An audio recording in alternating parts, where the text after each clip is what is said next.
Саламатсыздарбы? Дүйнөдө болуп жаткан соңку кабарлар топтому менен тааныштырып, Нияз Ташматов. Иран Америка Кошмо Штаттарынын F-35 согуштук учагын атып түшүргөнүн билдирди. Бул тууралуу ИРНА маалымат агенттиги кабарлады. Учкуч секирүүгө жетишкен. Андан кийин агенттиктин маалыматы боюнча америкалык Black Hawk тиг учактарын жана C-130 Hercules учагын колдонуп куткаруу операциясын башташкан.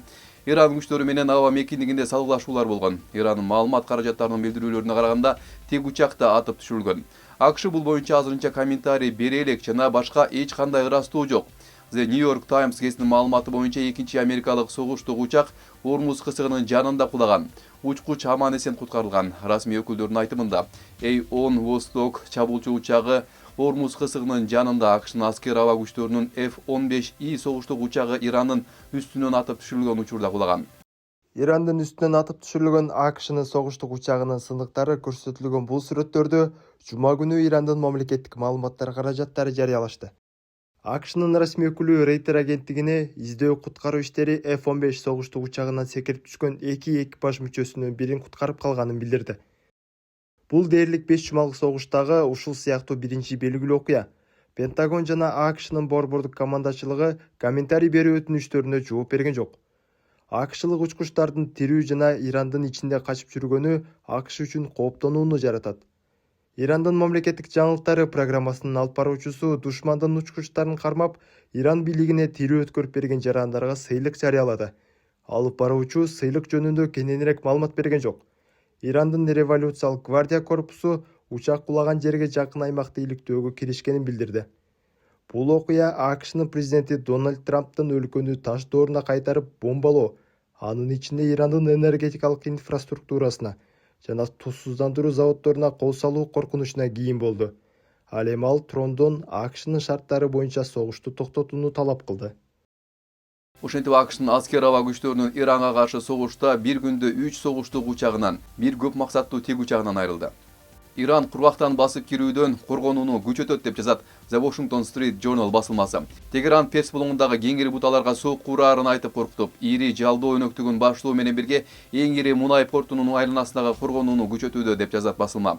Иран ошондой эле кургактагы операциясынын бутасы болуп калышы мүмкүн болгон Харк аралындагы коргонууну күчөтүүдө.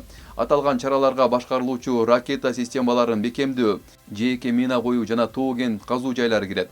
Аскердик аналитиктердин айтымында Иран коргонууга даярданып жаткан аралдарда туннелдер казылган болушу мүмкүн.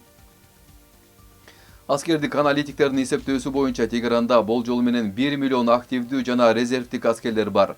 Алардын арасында Ислам революциясынын гвардия корпусунун болжол менен 190 000 жоокери бар. Алардын эсептөөсү боюнча АКШ бул аралдарды жана кысыкты коргоо үчүн бүткүл жээк тилкесине 100 000ден ашык аскер түшүрүшү керек болот. Анткени башка варианттар америкалыктардын чоң жоготууларына алып келет.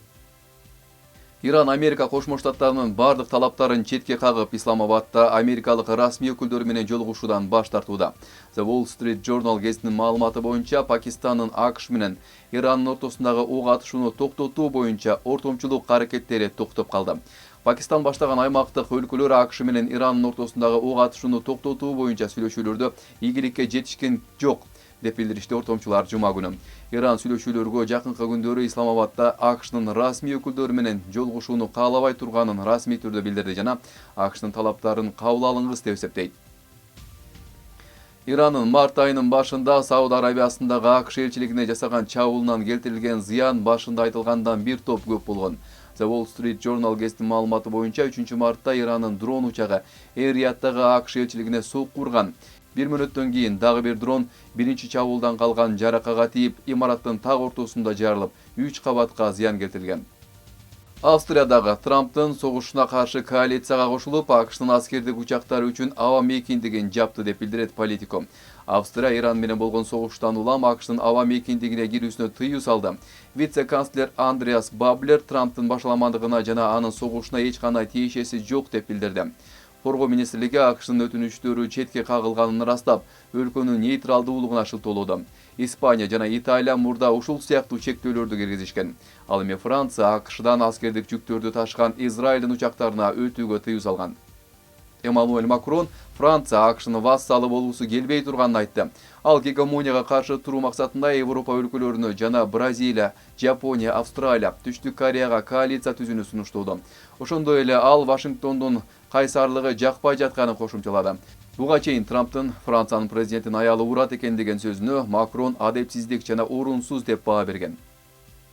Европа лидерлери жана коргонуу кызматкерлери АКШнын НАТОдон чыгып кетишине даярданып жатышканын Политико басылмасы европалык расмий өкүлдөр менен дипломаттардын булактарына шилтеме жасап билдирди. НАТОнун башкы катчысы Рютте Американы сындоодон баш тартып, НАТОнун абалы жакшы деп айтуу менен айрым союздаштарды кыжыртантып жатат. Жалпысынан алганда Европа биримдиги азыр АКШтын мүмкүн болгон жардамын эске албастан өзүнүн коргонуу планын күчөттү. Бул азыр барган сайын күмөн жаратууда. Германия согушка даярданып жатат. Өлкө эркектер үчүн саякаттоо эрежелерин катаалдаштырууда деп билдирет Berliner Zeitung. Жалпы камалдоо каражаттарынын маалыматы боюнча 17 жаштан 45 жашка чейинки эркектер 3 айдан ашык убакытка чет өлкөгө чыгуу үчүн уруксат алыш керек. Уруксат кагазы Бундесвер аркылуу гана алынышы керек болот. Өзгөртүүлөр аскердик кызматты модернизациялоочу мыйзамдын алкагында киргизилди. Берүүнүн аягында Чикагода сейрек кездешүүчү мамматус булуттары байкалып, ондогон каттамдардын жокко чыгарылышына алып келди. Бул кесек түзүлүштөр муздак аба түшкөндө пайда болуп, катуу турбуленттүүлүктү жана туруксуз аба ырайын көрсөтөт. Алар өздөрү зыянсыз, бирок авиацияга коркунуч келтирет жана мүмкүн болгон экстремалдык аба ырайына байланыштуу окуяларды жаратышы мүмкүн. Сиздер бүгүнкү күнгө алынган маанилүү делген эл аралык жаңылыктар топтому менен таанышалыңыздар, саламатта калыңыздар.